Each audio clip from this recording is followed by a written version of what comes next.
El código no solo debe funcionar y ser interpretado por la máquina que lo ejecuta, sino que también debe de ser comprensible para otros desarrolladores, especialmente si se trabaja en proyectos colaborativos. Es decir, no tiene sentido escribir un código conciso si el resto de desarrolladores no lo entienden. En este video trataremos con buenos ejemplos de ayudarte a escribir un código que sea fácil de leer y no nos quiebre la cabeza tratando de averiguar lo que significa una variable o lo que hace una función. Entonces empecemos con algunos tips sobre buenas prácticas que debes de implementar sí o sí en tus proyectos con Vue.js. Este video está respaldado por la guía de estilos que ofrece la propia documentación de Vue.js. Es una documentación bien detallada sobre buenas prácticas organizadas como prioridad esencial, prioridad recomendada y altamente recomendadas. En la descripción de este video te dejaré un link para que pases y le eches un vistazo. Entonces, sin más preámbulo, empecemos. Los componentes deben ser multipalabras o varias palabras. Los nombres de los componentes siempre deben de ser de varias palabras, a excepción de los componentes raíz, por ejemplo como la app. Evita estos conflictos con elementos HTML existentes y futuros, ya que todos los elementos de HTML son de una palabra. Evita utilizar nombres como card, modal, form, notification, etc. y utiliza mejor useCard, login form, user notification. Los componentes hijos deben tener el prefijo del nombre del componente padre. Vamos a tomar, por ejemplo, este userCard.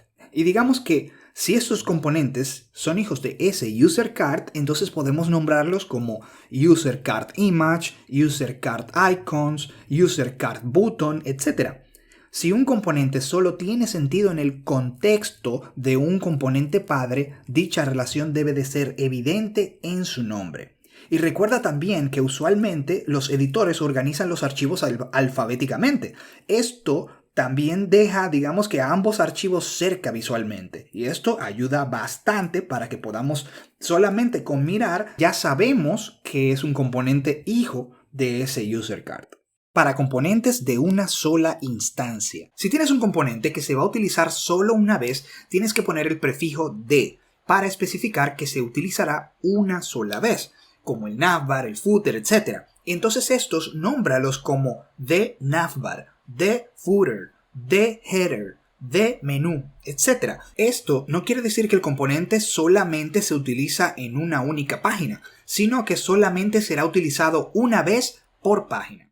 Evita utilizar atajos o shortcuts para nombres de componentes. Será más fácil para que otros desarrolladores puedan entender con un solo vistazo de qué trata tu componente. Así que evita, por ejemplo, eso de cart, txt, nt para notification, etc. Eso no nos dice nada. Realmente no seas perezoso a la hora de escribir el nombre de tu componente. Olvídate de que sea largo. Pon user notification settings. Ponlo bien claro ahí que se entienda fácilmente de qué trata tu componente. Y recuerda que si eres específico con la manera en que tú nombras los componentes, ya que esto te evitará problemas futuros y a otros desarrolladores podrán reconocer qué hace tu componente con solo mirar. Elementos multiatributo.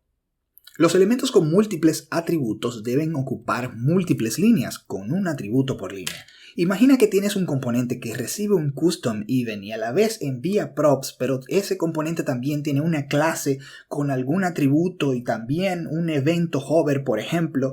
Ya verás que tendrás que hacer scroll en el eje X para poder leer todo ese componente y todos esos atributos y entender de qué va, digamos que ese componente. En JavaScript, dividir los objetos que poseen múltiples propiedades en varias líneas es considerado una buena práctica, porque es mucho más fácil de leer y de entender. Entonces, acostúmbrate a que si ya te pasas de por lo menos de 2 o 3 atributos, colócalos, digamos que en una línea separada. Un atributo por línea. Y así se va a entender mejor de qué trata tu componente. Nunca utilices un beIf dentro de un before. Existen casos comunes en los que te puede resultar muy tentador poner ese beIf dentro del before. Por ejemplo, para filtrar elementos en una lista.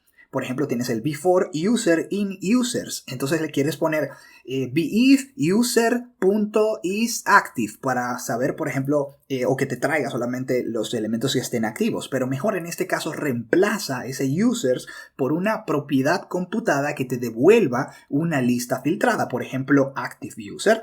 Entonces esto te va a traer ciertos beneficios. ¿Cuáles? Primero, La lista filtrada solo se volverá a evaluar si hay cambios relevantes en el arreglo user, lo que hace que el filtrado sea mucho más eficiente. Como también usando ese before y le pones ese user in active user, solo iteramos, digamos que sobre los usuarios activos durante el renderizado.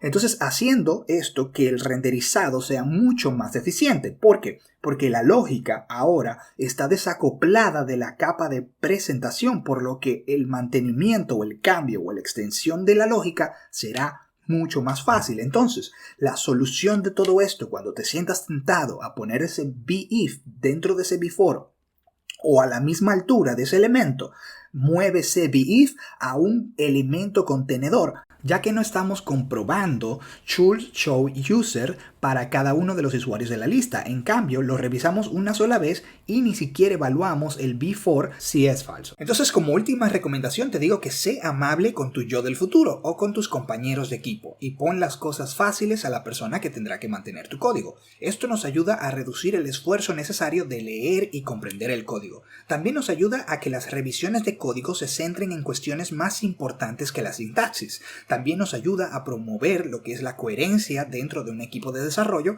y también nos ayuda a evitar colisiones de nombres que pueden ocurrir cuando se combinan capas de nuestras aplicaciones. Recuerda suscribirte y activar la campana para que puedas enterarte cuando comparta nuevos videos como este. Como siempre, Michael Linares de este lado. Hasta la próxima.